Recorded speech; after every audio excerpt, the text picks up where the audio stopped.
سورہ آل عمران آیت نمبر 165 سے آج ہم پڑھ رہے ہیں 165 سے۔ اعوذ باللہ من الشیطان الرجیم،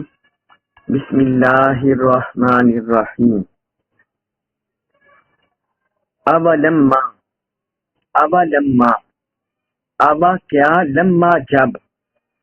اولما کیا جب، اصابت پہنچی کم تمہیں، کیا جب تمہیں پہنچی مصیبت کوئی مصیبت، کیا جب تمہیں ایک مصیبت آ پہنچی، قد حالانکہ تحقیق اصب تم پہنچا چکے ہو، مثلیہا دگنی اس سے، کیا جب تمہیں ایک مصیبت آ پہنچی تو حالانکہ تم اس سے دگنی مصیبت پہنچا چکے ہو۔ قل تم، اب اس کا تعلق پچھلے جملے کے ساتھ، قل تم تو تم کہنے لگے، یعنی جب تمہیں ایک مصیبت آ پہنچی تم کہنے لگے، انا کیسے، کس طرح، ہاذا یہ کہ کس طرح یہ آ پہنچی ہے ہمیں، قل آپ فرما دے، ہوا وہ، من سے، عندی جانب سے، انفسکم تمہاری جانوں سے یا تمہاری طرف سے، آپ فرما دے کہ یہ تمہاری طرف سے ہے یا تمہاری جانوں کی طرف سے ہے۔ انا بے شک، اللہ علی اوپر، کلی ہر شیء چیز کے، قدیر خوب قدرت رکھتا ہے۔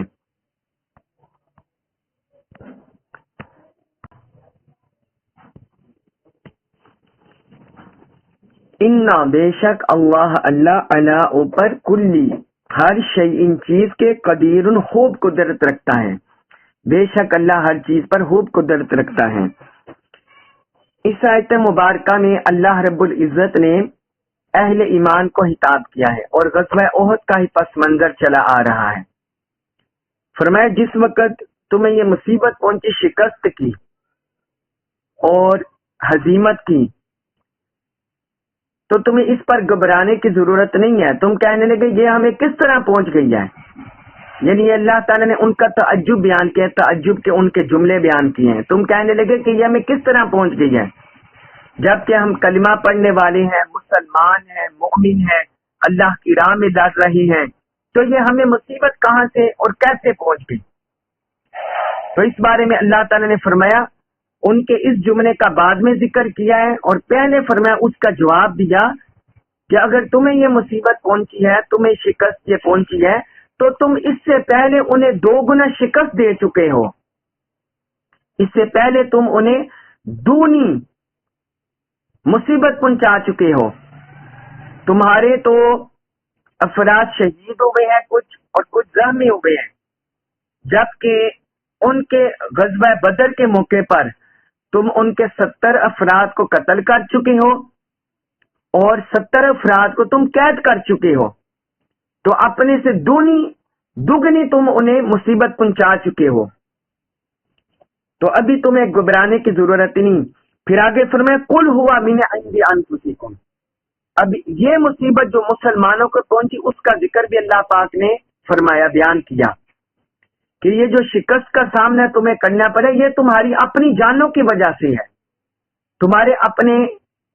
عمل کی وجہ سے، اپنی جان کی وجہ سے، اور تمہاری اپنی وجہ سے تمہیں یہ ہزیمت کا سامنا کرنا پڑا ہے۔ پہلا یہ کہ حضور صلی اللہ علیہ وسلم نے فرمایا تھا کہ ہم مدینہ طیبہ میں رہ کر ہی جنگ کرتے ہیں، لیکن تمہاری طرف سے اصرار ہوا کہ ہم نے باہر جانا ہے۔ پھر دوسری تم سے یہ غلطی ہوئی کہ حضور صلی اللہ علیہ وسلم نے فرمایا تھا کہ تم نے یہ ٹیلا نہیں چھوڑنا، لیکن تم میں سے بعض لوگوں نے ٹیلا چھوڑ دیا، تو لہٰذا یہ تمہاری غلطی کی وجہ سے اور تمہاری وجہ سے یہ مصیبت تم پر آئی ہے۔ تو اللہ تبارک و تعالی نے اس سے ہمیں یہ میسج بھی بتا دیا کہ انسان کو جو بھی مصیبت آتی ہے، تکلیف آتی ہے، وہ انسان ان میں سے بعض ایسی ہوتے ہیں جو انسان کی اپنی جانب سے ہوتی ہے، انسان کے اپنے کرتوت کی وجہ سے، انسان کے اپنے عمل کی وجہ سے، انسان کے اپنی کوتاہیوں کی وجہ سے۔ وہ انسان پر مصیبت اور تکلیف آتی ہے. پھر آگے فرمایا بے شک اللہ ہر چیز پر خوب قدرت رکھتا ہے. یعنی سختی لانا، تکلیف لانا، رنج لانا، آسانی لانا، نرمی لانا،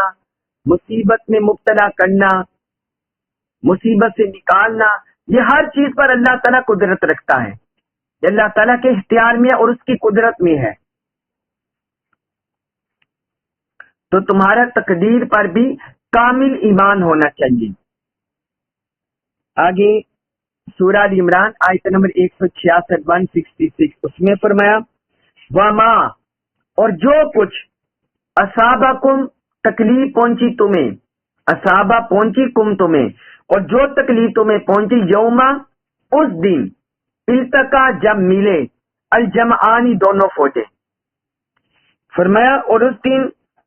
جو تکلیف تمہیں پہنچی جب دونوں فوجیں آپس میں ملی تھی، فَبِإِذْنِ اللَّهِ، فَبِإِذْنِ اللَّهِ سو وہ اذن سے تھی اللہ کے، فَبِإِذْنِ اللَّهِ سو وہ اذن سے تھی اللہ کے، وہ اللہ کے اذن سے تھی، اللہ کے حکم سے تھی. وَلِيَعْلَمَ اور اس لیے کہ وہ پہچان کرا دے المؤمنین مومنوں کی، اور اس لیے وہ تکلیف آئی، اذیت آئی، تاکہ وہ مومنوں کی پہچان کرا دے. اب اس آیت مبارکہ میں اللہ تعالی نے تقدیر کے بارے میں، اپنے اذن، اپنی قدرت کے بارے میں بیان کیا، اور جو تکلیف آئی اس کا سبب بھی ایک بیان کیا. پہلے بھی ایک سبب بیان کر دیا پچھلی آیت میں کہ یہ تمہاری اپنی جان اور تمہاری اپنی طرف سے یہ تمہیں مصیبت پہنچی. اب ایک اور دوسرا سبب بیان کیا. پہلے تو اپنے اذن کو بیان کیا، اپنی قدرت کو، کہ جب تم دونوں فوجیں، کفر کی فوجیں اور اہل ایمان کی فوجیں جب آپس میں ملی تو فرمایا یہ اللہ کے اذن سے ہوا. اگر اللہ چاہتا تو اب بھی دونوں فوجیں نہ ملتی. جس طرح غزوہ بدر میں دیکھے مسلمان تو مدینہ طیبہ سے نکلے تھے تاجروں کا مقابلہ کرنے کے لیے. جو سفیان کا لشکر جا رہا تھا، جو اس وقت کافر تھے، ان کا جو لشکر جا رہا تھا ان کا راستہ روکنے کے لیے مسلمان نکلے تھے. لیکن اللہ تعالی نے دونوں فوجوں کا آپس میں مقابلہ کرا دیا. تو یہاں بھی یہ فرمایا کہ یہ دونوں فوجوں کو جو آپس میں ملی ہیں، ان کی جنگ ہوئی ہے غزوہ احد، تو فرمایا یہ اللہ کے اذن سے ہوئی ہے. کس لیے؟ آگے فرمایا تاکہ اللہ مومنوں کی پہچان کرا دے، مومنوں کی پہچان کرا دے، کہ اللہ تعالیٰ جو ان میں سے مومن کامل ہے ان کی پہچان کرا دے کہ کون اللہ اور اللہ کے رسول کے ساتھ ٹھہرتا ہے، کون دین حق کے ساتھ ٹھہرتا ہے، اور کون اس افراتفری کے عالم میں، قتل و غارت گری میں، شہادت میں. اور حضور صلی اللہ علیہ وسلم کی جب افواہ بھی پھیلی ہے شہادت کی تو کون اب ایمان کو چھوڑتا ہے. فرمایا یہ اللہ تعالی نے اہل ایمان کی پہچان کرانے کے لیے یہ معرکہ برپا کیا. تو اس سے ہمیں یہ بھی حکمت سمجھ میں آتی ہے کہ جب کفر اور ایمان کا معرکہ ہوتا ہے یا انسانوں پر مصیبت آتی ہے تو اس سے بھی دراصل اہل ایمان کے ایمان کو نکھارا جاتا ہے، اسے پختہ کیا جاتا ہے، اور یہ اللہ کی طرف سے ان کے ایمان کی آزمائش ہوتی ہے، ان کے ایمان کی آزمائش ہوتی ہے. پھر اس کے بعد ہے سورہ آل عمران آیت نمبر 167 167. اس میں فرمایا وَلْيَعْلَمَ اور تاکہ وہ پہچان کرا دے. لی آتا ہے تاکہ، اس لیے وَلْيَعْلَمَ اور تاکہ وہ پہچان کرا دے الذین ان لوگوں کی نافقوا جنہوں نے منافقت کی. اور فرمایا اس کا دوسرا سبب یہ ہے تاکہ وہ منافقوں کی پہچان کرا دے، منافقوں کی پہچان کرا دے. وکیلا اور کہا گیا، وکیلا اور کہا گیا، اور جب کہا گیا لہم ان سے یعنی منافقوں سے، اور جب ان سے کہا گیا تعالو آؤ، تعالو آؤ، قاتلو تم لڑو، فی سبیل اللہ اللہ کی راہ میں. جب ان سے کہا گیا کہ آؤ تم اللہ کی راہ میں لڑو، اللہ کی راہ میں قتال کرو. ابدفعو، ابھی او یہ او سے ہے ابد، ابھی جاں